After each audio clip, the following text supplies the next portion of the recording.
Hello there, Trevor here from Double Bill Movies. You're probably wondering why I've got my glasses on.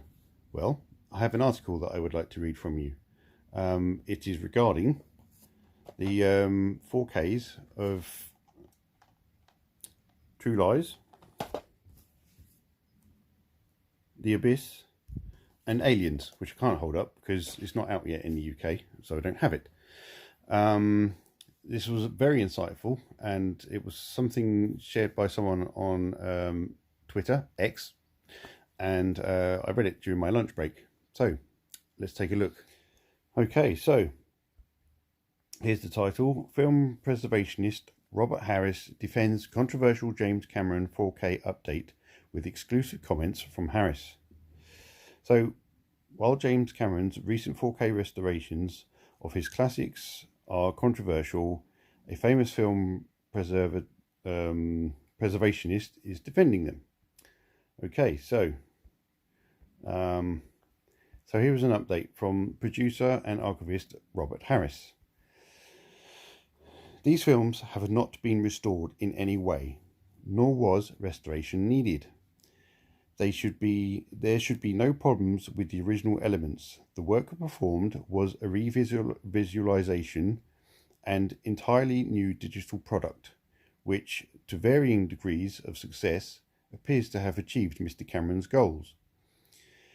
If these were attempts at restoration, they would fail in all regards. All best, Harris. But he doesn't just end there. Not long after reaching out to us, Harris sent a follow-up email with more comments, and they read as follows. Allow me to chime in again and possibly clarify. Very much akin to Titanic, these films seemingly were restricted during production based upon accessible technology, be it film stock, optics, whatever. The original filmmaker, by virtue of newer technologies, has seen fit to update the way that his films are seen only in one specific situation, home video. Even if the textures of the new revisualization are recorded back to negative and thereby preserved as a new variant, the original version, as released theatrically, are still available, even if slightly different based upon newer duplicating and projection stocks. Personally, I never had a problem with any of these films and enjoyed them, especially Aliens. The grain structure never troubled me in 35mm prints. It simply was what it was. I never gave it a second thought. Years ago, a friend who was an author was asked by an interviewer if he was at all troubled by a film that had been made of one of his novels, as many felt that the written version was better and had now been destroyed or supplanted by the film. He commented that it had not and pointed to a nearby shelf. It's right here, he commented. No one has touched it. Obviously, basically saying that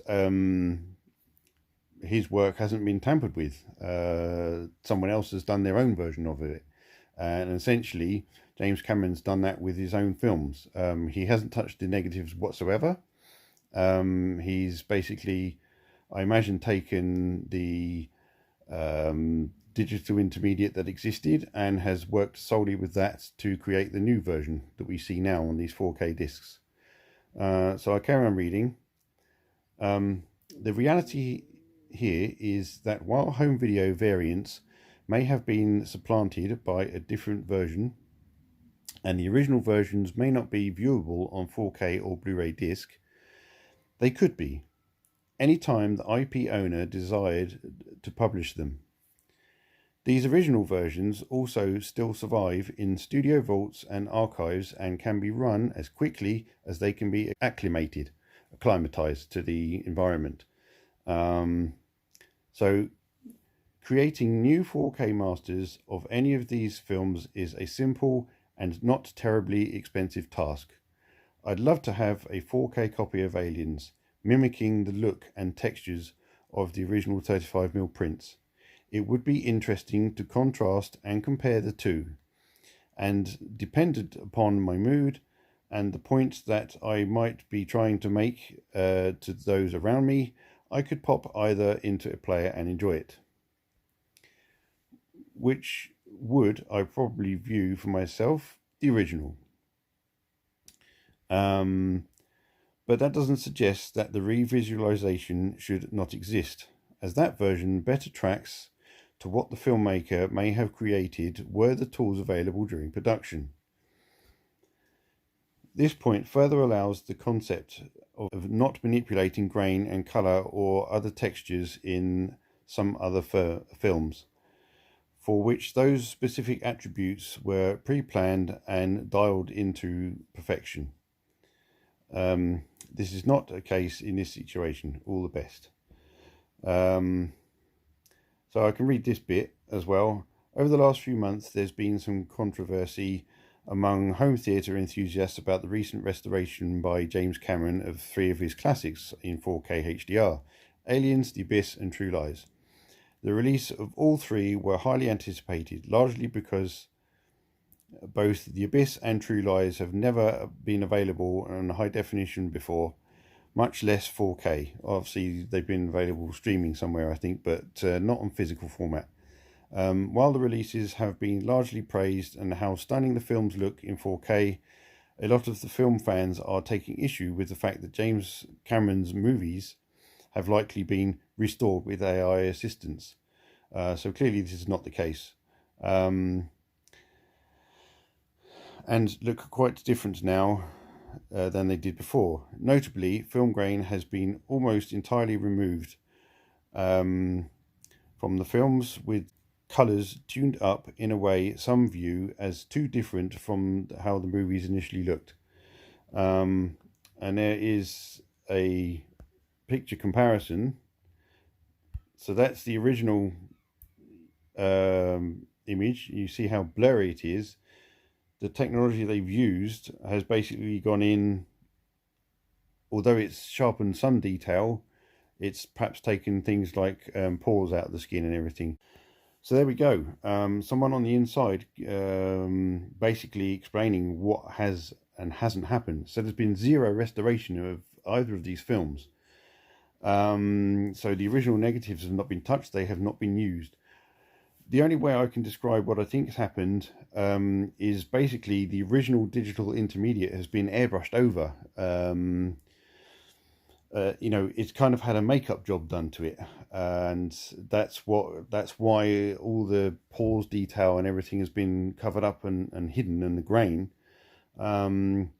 because the color palette and the aesthetic look of the film was obviously not to his original intention, because he couldn't achieve that during production. Now, I don't agree with only releasing these versions, but this is what he wants us to see, and this is what he's allowing us to see. So essentially we should be grateful that we've got these 4Ks to watch. So they are not true 4Ks. They are a 4K resolution of a digital intermediate, and definitely not true 4Ks. Hopefully, somewhere along the line, someone will be given the opportunity to 4K scan the original negatives and give us a true 100% 4K. But anyway, there you go. That's the article. Hope you find it informative. You can look it up, I'm sure. I'll try and leave a link to it in the description for this video. Excuse me. And you can go and read it all for yourselves. Anyway, yeah, so if you like that, and you know, maybe you're still not happy with it, but at least you understand now the full story, basically, and you can watch these 4K discs and you know, enjoy them for what they are. This is the presentation that he wanted us to see. Hopefully somewhere along the line we'll get the discs that we saw in cinemas.